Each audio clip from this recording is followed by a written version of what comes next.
Bonjour à tous, c'est Simlef et aujourd'hui je vais traiter donc des deux questions suivantes. À quoi ressemble un réseau d'espionnage et comment sont structurées les organisations secrètes? Alors, on commence. À l'origine, le cadre des sociétés secrètes de l'Ancien Régime au XVIIe et au XVIIIe siècle. Pour vous répondre et faire ce petit passage historique, je vais m'appuyer sur cet ouvrage, Dictionnaire de l'espion d'Alain Pujolin, un livre ancien mais avec des détails précis. Celui-ci mentionne une organisation secrète cubaine appelée ABC. On nous précise qu'elle s'est basée sur le modèle des sociétés secrètes françaises formées avant la Révolution et qui a été composée de cellules. Donc 7 responsables A, membres du comité directeur, ont chacun sous leur contrôle 10 membres B, qui à leur tour contrôlent chacun 10 membres C. Alors, de tout ça, qu'est-ce qu'on comprend concrètement? Il y a là les membres du comité directeur, alors j'en ai fait apparaître 3, mais en fait il y en a 7, qui sont un petit peu les officiers supérieurs, qui sont un peu les cadres de l'organisation, d'accord? Et ces personnes vont recruter les individus appelés B, qui forment un peu les sous-officiers, les chefs d'équipe, d'accord? Et à leur tour, ces personnes-là vont recruter les C étant un petit peu les soldats, les exécutants, si vous voulez, les espions.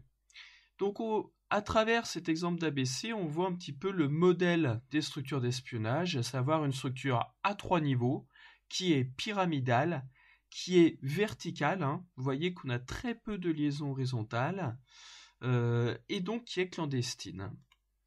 Du coup, pendant la guerre froide, ce modèle sur 3 niveaux, on le voit réapparaître à plusieurs reprises, hein, mais vous savez, la guerre froide, c'est un petit peu l'âge d'or de l'espionnage.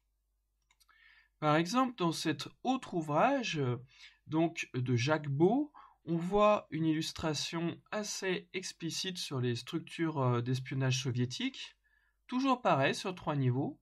Tout en haut, on a le résident, qui est vraiment le chef suprême du réseau, qui est souvent un diplomate espion, hein, qui est un agent légal, qui a une couverture diplomatique. Ensuite, le deuxième étage, ce sont les officiers traitants, les fameux chefs d'équipe.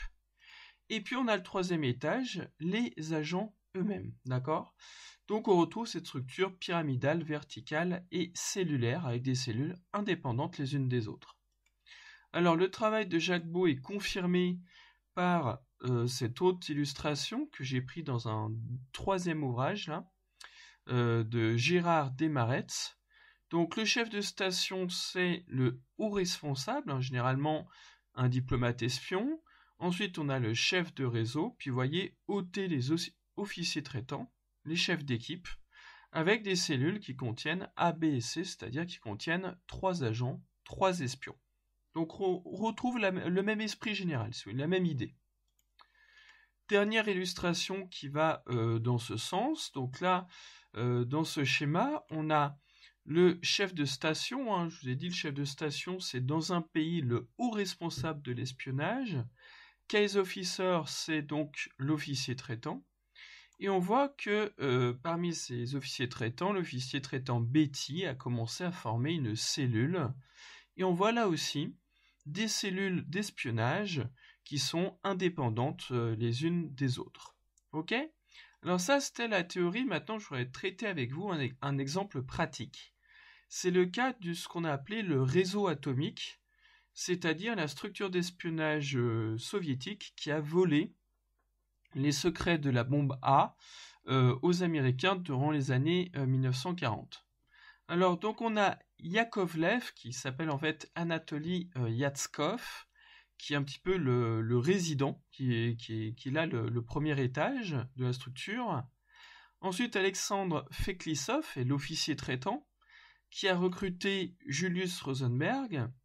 Et Julius Rosenberg a été tellement actif qu'au départ, il est simple agent, après il devient chef de cellule, puis après, il recrute tellement d'individus qu'il devient carrément chef de réseau.